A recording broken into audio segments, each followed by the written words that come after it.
Hello, sweet viewers. I'm Christine with Kimbap TV, empowering you to live a happier and safer life, especially if you're a fellow survivor of domestic violence.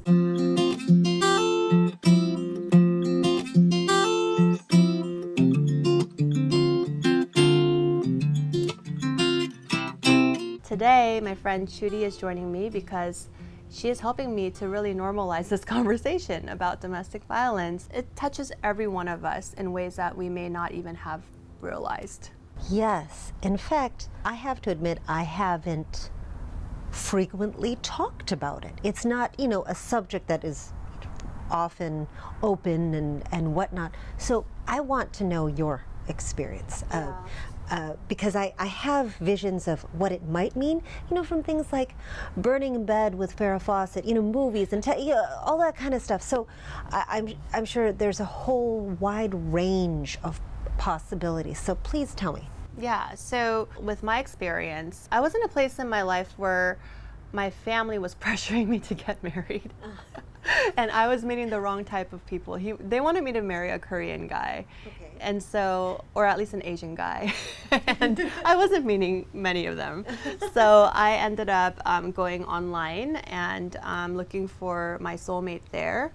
And when I met somebody that I thought really looked the part and just felt right, and it was almost like I got swept off my feet really quickly, and before I knew it, I was in this relationship and I had committed myself to be with this person for the rest of my life. Like in the beginning, it was like a fairy tale. This person was so charismatic, he was so loving, he actually tended to every need, and I trusted him really quickly and I grew to love him. But I think once I was so committed and he knew that I was committed, it's like a light switch just turned off and he became a totally different person. For example, I had read on his profile that he was not a smoker, but I learned that he would smoke like a pack a day roughly, and he even smoked weed.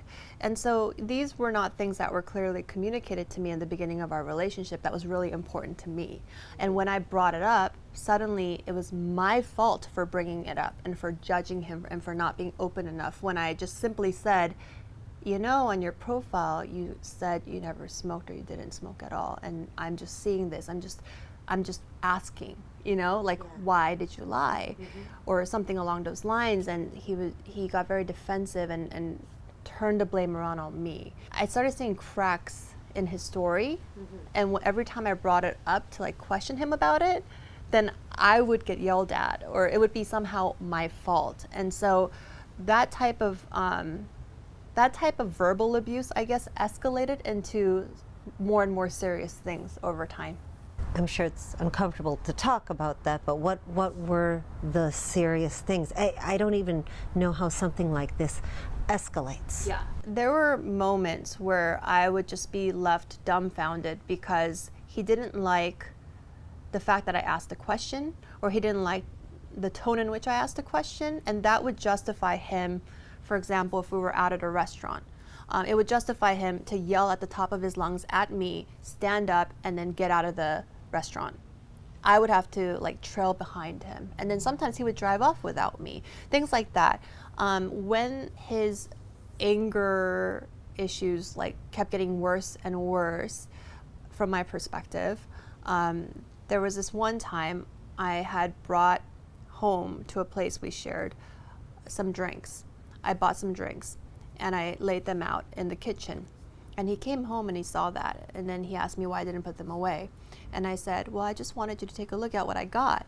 And he didn't like the tone in which I answered him, and so that led him on this rage where he was yelling at the top of his lungs. And it's little things like that. It would just trigger him. Something would trigger him to just go all out, attacking me verbally initially, to where I would feel like I'm in danger. And in that particular incident, I went outside to our balcony and he locked me out. At that point, I called a friend for help. And when he saw that I had my phone and I was calling somebody, he opened the door just long enough that I could just go right past him and try to run away from him. He grabbed the phone and he smashed it on the floor, and nearby were my work equipment. and like iPad and like laptop, things like that. And he took it out to the front door and he like threw it out. And so I had to justify to my boss, like I had to tell my boss the next day why, like this equipment, these equipments broke. And I had to just make something up and say, I'm sorry I dropped it. But you could tell that that's not something that happens from just dropping it. Oh my gosh. That night, something else happened too, where he cornered me after he threw my phone. He cornered me in the bathroom wall and he threw a punch right next to my face. To me, it was just so shocking how quickly a person could change. Nobody deserves to be treated that way. Even if you made an honest mistake, which I don't think I did that particular night because I didn't put the drinks away, but that's not a mistake. I just, I should never under any circumstances have been treated that way. Now, this escalation, what was the final straw for you? The final straw came one night when we had gone out and come back home and everything was fine. We were having a great time, except I didn't do something that he asked me to do. And that led to him throwing me off the bed, pinning me down with his body, and punching my face like a punching bag. Wait a minute. Hold on for a second.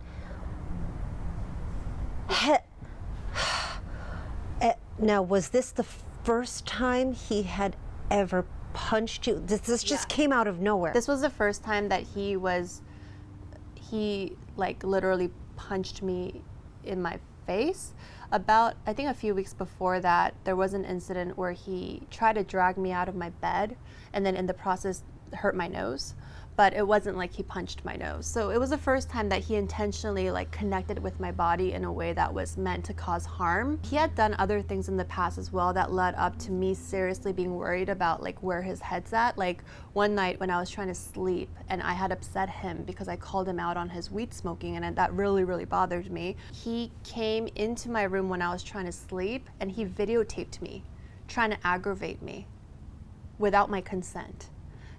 And his videotaped me before, like when I did not consent. That was a very odd behavior from my perspective because I've never had anyone do that to me. And like why should anyone, right? But I guess I was just so naive and so trusting because I had earlier on in the relationship made that decision to trust him and love him. And by doing so, I'm being vulnerable with him. But I think unfortunately he decided to take that to his advantage. And so that's why I let things go the way they did because I was unwilling to cut the cord right at the first instant of something being wrong. Now in retrospect, I see what the red flags were and I understand this concept of domestic violence. It was just something that was not a part of my reality. Like it could never happen to me. But when it did, and I went through counseling and therapy and learned about what it is that I went through, I was like, oh my goodness, there's this thing called domestic violence, and it's like there's a wide spectrum of things that it covers, and I was victim to like almost every one of them. Oh my gosh. Now, you talk about these red flags. Now, there were the kinds that maybe were right in your face that you disregarded. But what were other things? Like, did friends and family, what might they have, how might they have pitched in to eyeball this kind of behavior? I think what I couldn't see clearly, a lot of people around me who really loved me could see clearly. And so they let me know that they were concerned. I remember this one birthday, he got very drunk and my girlfriend was visiting from out of town. He got really, really drunk, but he insisted on driving us back. And I got very upset that he was driving drunk. And that caused him to go on a rage in front of my friend. And with the three of us in the car, he drove like a maniac. I remember there was this one overpass on the freeway and I'm like, oh my God, I'm gonna die. Like I was just so scared for not just myself, but for my friend as well. He ended up locking me out of my own room because he didn't like my attitude. And then my friend was staying with us, witnessed all that. It was my birthday and I was treated like trash like that. And then she was telling me, from that day on, this guy is no good for you. Like I do not approve of this. And then I've even had my family members, like my mom and one of my aunts, write me a letter. They had very little knowledge of him, but all they knew was what they heard, and all they knew was how I was acting. And so based on that alone, they wrote me a letter pretty much saying, like, if you continue on with this relationship, we will end ties with you. We will not communicate with you. And I, at that time, was so invested in this relationship and in a way, like, so blinded that I refused to take that as like a serious sign. I was like thinking in my head at the time, what's wrong with them? You know, why can't they see things from the way I see it, which is everything's fine, you know, like I just, you know, it's gonna be fine. I was in this constant denial. In retrospect, what do you think caused that constant denial? I think just the fact that I'm a very loyal person, and I don't know if this is a typical Asian thing, but I didn't have a lot of relationships. You know, like my family said I couldn't date until I was like 30 initially as a joke. Yeah. And so I took that to heart, you know, for the most part. But when I turned like 25, 26, I was getting hounded on by my family. And they're like, okay, you need to get married now, you need to do this. There's all this pressure all of a sudden. But when just a few years ago, they're like, you can't get married. So, you know, I think I was just very naive about the dating world. And plus, I didn't have a dad growing up. And so I didn't think I knew what a healthy relationship looked like because I never saw that in my house. I mean, I had my grandpa, but like, you know, that's not exactly the same. So when I trust people, I trust them fully. And I'm super loyal to them. So I think this person probably saw that as an opportunity to take advantage of me. I was willing to look past all of his shortcomings, work with a lot of these red flags that I told you I just decided to, you know, look past. And I was willing to really work for it. But when the night came when my life was in danger, and I saw as he was on top of me beating the crap out of me, and I saw his eyes were twinkling. There was this like sparkle in his eye that I will never forget. It like creeps me out to this day just thinking back on that moment. That's when I knew that this guy never truly loved me. That if he did, he would never, under any circumstances, be smiling the way he is while he's intentionally hurting me. So flash to that time when he's punching you. What's going through your mind and what transpired? How did you get the heck out of there? And I'm glad you're here today. Thank you. I'm glad I'm here too. Yeah. What happened? How did you get out? I mean, someone on top of you, that's a lot of weight. Yeah. And it happened twice too, by the way. So this happened on the upstairs in our bedroom, where he threw me off the bed, pinned me down, and punched me. And he, at one point, took off a ring that I had and punched me with it as well. So it left scars on my face. He punched you with the ring? Yeah, with the ring on his pinky that he tore off of my finger, and it caused scars across my cheeks. And so while he was doing that, the only thought that came to mind was, oh my gosh, what are you doing? You know, and I begged him to stop. He taunted me, and I just needed to tell him anything and everything to get him off of me. I was terrorized in my home for an indefinite period of time. It was a long time. I managed to somehow get him to get off of me for a second so that I can run downstairs. And at that point, I was just like, put on some clothes, get some shoes, get the hell out. That was my like first thought.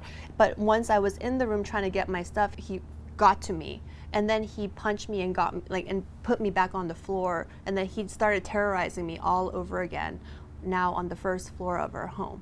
And so I just remember in that moment, I pretty much said, like, we're done. We are so done. And then I think that fueled him because we were done. I think it gave him more fuel and more momentum to want to hurt me more because he knew there might not be another time. I just remember running out of there. And he even told me when I was trying to get out, I blocked your car because he parked behind my car.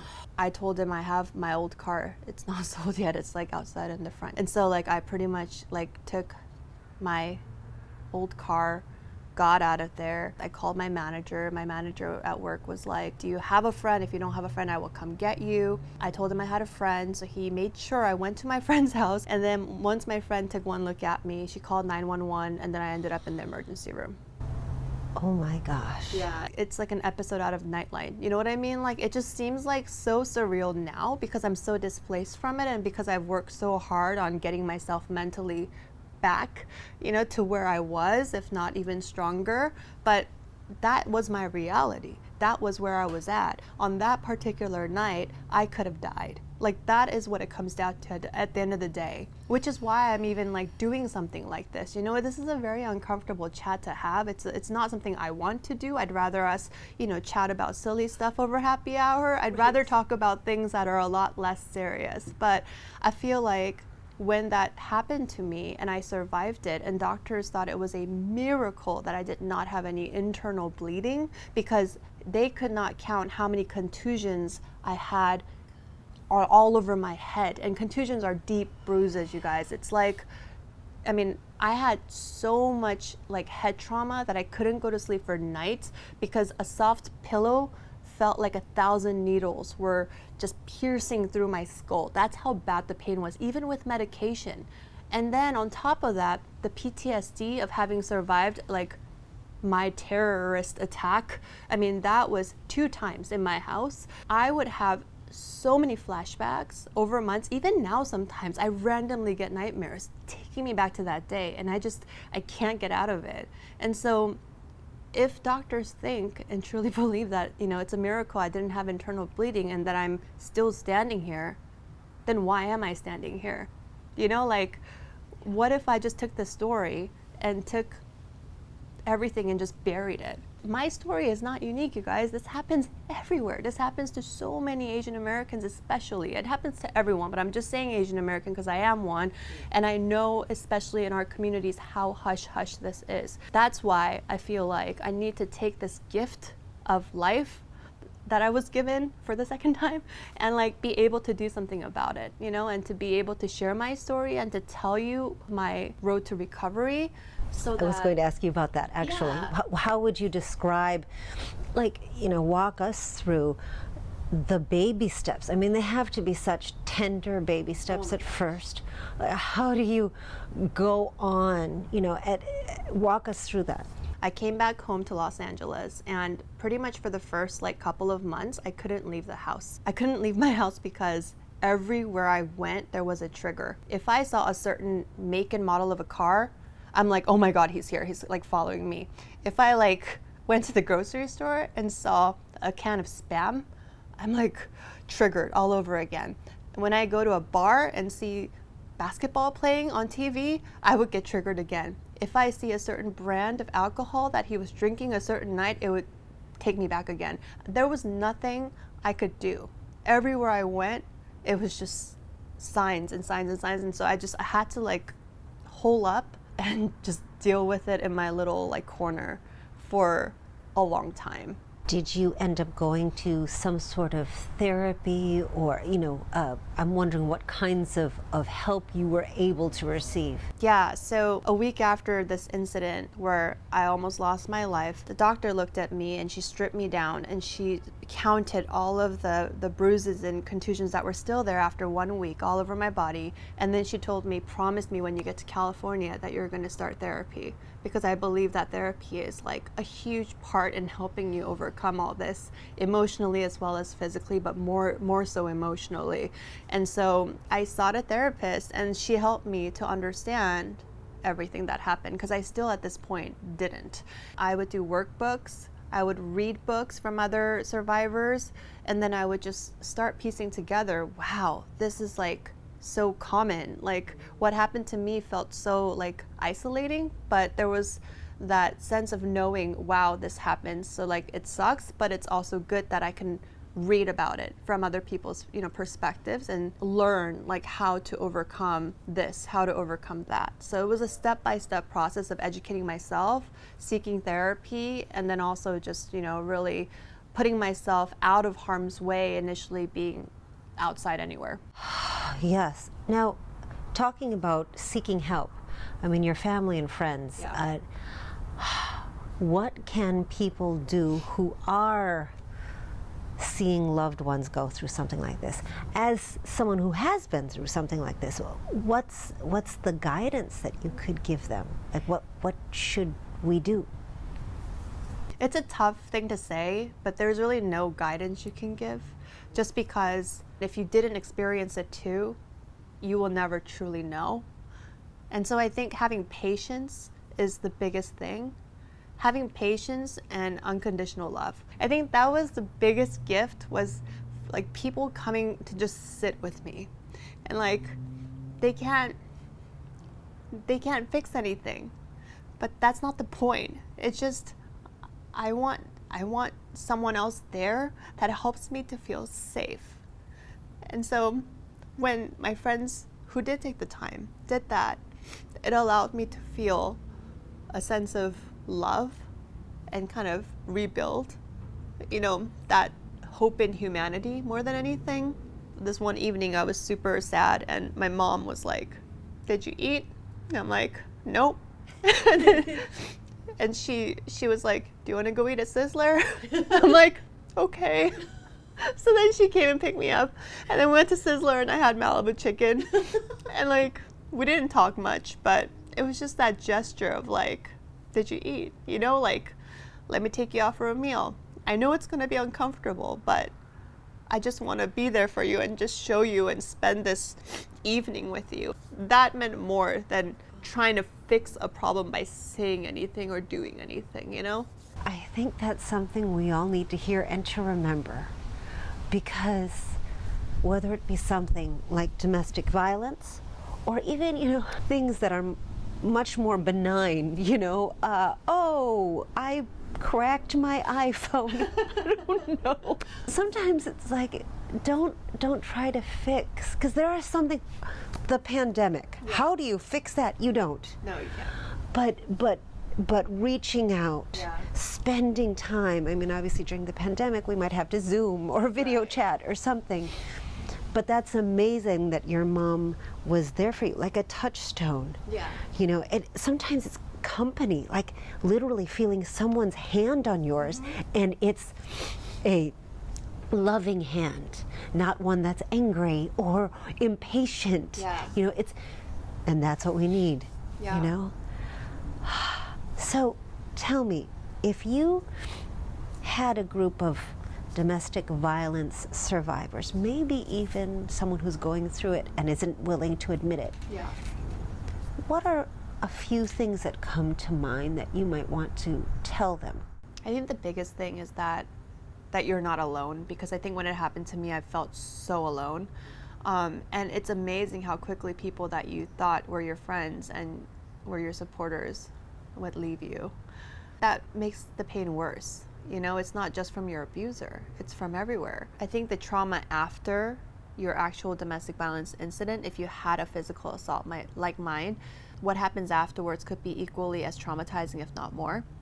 Having to file a victim impact statement, having to tell your story again and again to the police if you're filing. It just rehashes every time you talk about it, it rehashes. And so I would just say, be kind to yourself and just know that you're not the only person doing this. And by being strong enough to make that police, filing, to give that testimony, like, you're giving yourself a voice and you're giving other women a voice. Even though justice might not be served in the way that you expect, you're doing this for yourself and you're doing this for the other women out there. Yes. I think doing it for the other women out there, not only who might encounter a particular individual, yeah. but society as a whole. Yeah. We need to know that this behavior is out there, that it is not acceptable, and that it will be punished. Yeah. I mean, you see all the cases, like in Hollywood even, with just sexual assault allegations, and like when one person speaks, then like it leads more women to come out, and it's like a floodgate, and so I feel like this is the very same thing. It's like, it's so common, and yet why are we being so quiet about it? You have to speak out about it so that it sets a precedent, that there's documents recorded that like this happened, and then it'll allow more women to feel confident enough to step up and tell their stories as well. So yeah, I really, really believe in the power of community and like, rallying together to try to make a difference and do something positive. Which you are doing. I'm trying. Like, this is not something I wanted to do. Trust me, that's why it took me so long. And I think why I have people like you to help me to tell stories surrounding this is really because it's difficult for me to do it by myself. The idea of doing a series that's centered around my experience as a DV survivor is something that I just really didn't want to do, because it just, I'm going to have to think about things that happened in my life in my past that I've been moving away from. I'm happily married now. I have a whole different life now, and I'm so grateful to be given this second chance at life, and I want to live fully in this present moment, but at the same time I don't want to waste the gift of this life that I was given, and I want to be able to do something to positively impact our online community or our friends by being able to open up a little bit more about my story. I'm thankful you decided to do that. Thank you. It makes sure that something like this doesn't get ignored, and I do believe that we all grow better as a society because of it. Yeah. Now, in terms of this whole incident, have you achieved any sort of closure? When this first happened to me and I came back home to LA, my first fantasy that I had was I wanted to be on Oprah's couch or on Ellen's couch.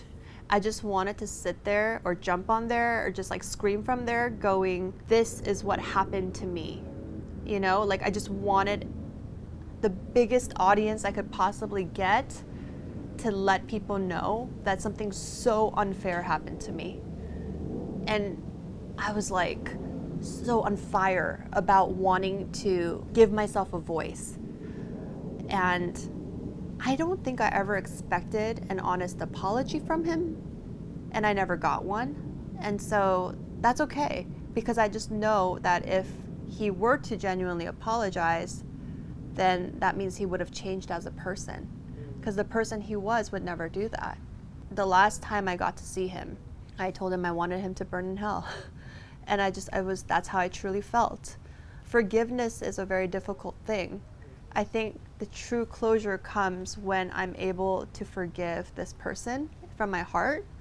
And I don't know if that day has come yet, but now I'm a lot closer to it than I was several years ago. But I could say that now I don't have hateful thoughts in my head towards him anymore.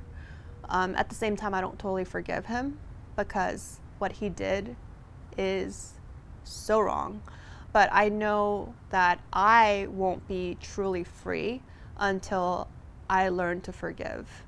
And so it's been something that a lot of people have been praying for me about, is that I find that in myself to be able to forgive him so that I can move on in the best way possible. So I'm in that process. Well, I'm pulling for you.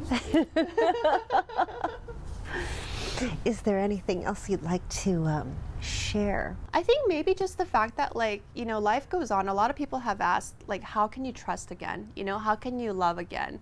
And that's a really good question. And I asked myself that too. When I talked about the importance of someone being so patient with you, and the importance of somebody just being present with you and showing me what love really looks like. I found that in my current husband, and I found him at church down the street.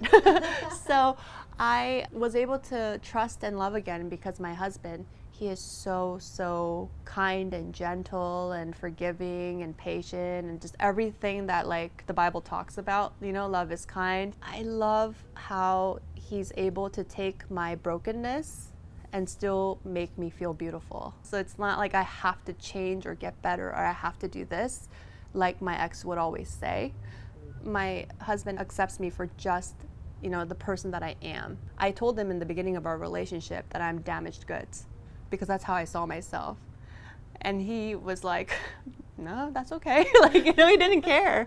So I was able to totally, be myself around him. And I have a lot of issues still because of my domestic violence relationship. I have a lot of nightmares still. I have a lot of things that I'm still trying to overcome. But because I have such a strong partner who shows me unconditional love day in and day out and helps me get through my mood swings and helps me get through my bad days, he encourages me to keep going. And, to know that, I have somebody there to just sit with me whenever I need and to hold my hand. Such a blessing. And honestly, in a way, you by you doing this, you're in a sense holding our hands, and especially the hands of other domestic violence survivors. That's my ultimate goal is, I just want anybody who's watching, and it might be one person watching this, and that's okay. If it's just one person that's watching that feels like this video somehow helped them to feel less alone, I've done my job, like for this video. That's exactly what I was going for. And so as a storyteller, I've evolved. Initially, it was facts and figures only. It was just letting you know how many people died or like another horrible tragedy that happened as a result of domestic violence. Now I get to be like, no, domestic violence happened to me. I survived it. And here's how I'm moving on and having a happier and safer life. And that's how I want you to act and, just be kind to yourself and know that life does get better. Because when you're stuck in that moment, it could be so hard to see the light at the end of the tunnel.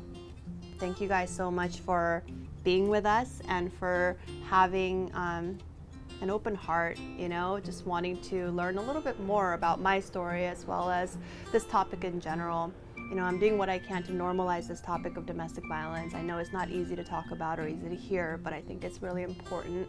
And so if you found this video helpful, please share it with someone you know, and like, subscribe, all that stuff, because it helps me out a lot here on my YouTube channel. So thank you guys again so much for watching, and I'll see you in my next video.